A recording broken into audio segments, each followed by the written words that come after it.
Welcome back everyone. Tomorrow is a pretty big day. We're going to be getting iOS 15 officially coming out on all of our iPhones. So the ones that are supported, the iPhone 6s, all the way up to the newest iPhones, they're going to be coming out with iOS 15 tomorrow. And this is a two-part thing. So for one, I'm really happy about it. It's going to be bringing some cool features. Even though it's not a crazy big update, I would still, for part two, not to recommend updating the software when it first comes out. It's probably going to be full of bugs.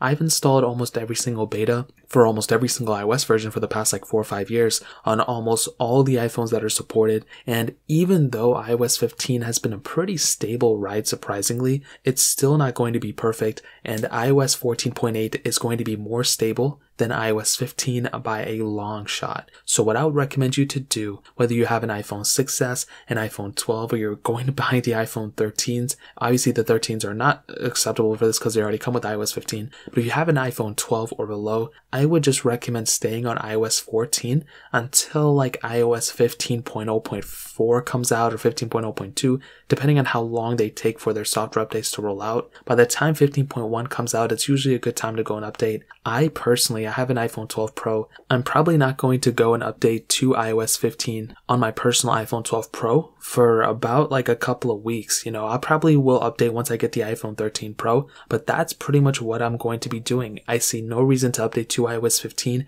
especially if you have an older iPhone or a newer one. It just doesn't make any sense. Your iPhone is probably going to be full of bugs, it's going to be very glitchy, and you're going to be in a much better situation if you just install iOS 14.8 and pretty much move on from there. And the best thing is, Apple has given us the opportunity now to install iOS 14 updates. If there's a newer iOS 14 update, we can install that alongside iOS 15. So that's a really important thing, and I'm really happy they threw that in there, because now we have a little bit more of an option of essentially, being on a more stable version of software rather than pretty much being forced to update to the latest of unstable software. And I'm not saying iOS 15 is unstable. All I'm trying to say is that there's going to be more stability from an iOS 14 of the last version of an older software than the newest version of a new software. And I've seen this time and time again. There probably will end up being one crazy big problem with iOS 15 once it rolls out that's going to break a lot of people's phones and stuff. But ultimately, I would say, hey, if you have an iPhone that's older and it's supported with iOS 15, I would probably recommend staying where you're at.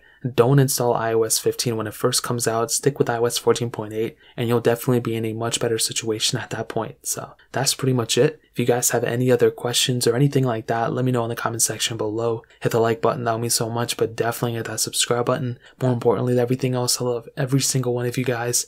Hopefully I'll catch you guys in the next video. Peace out till then.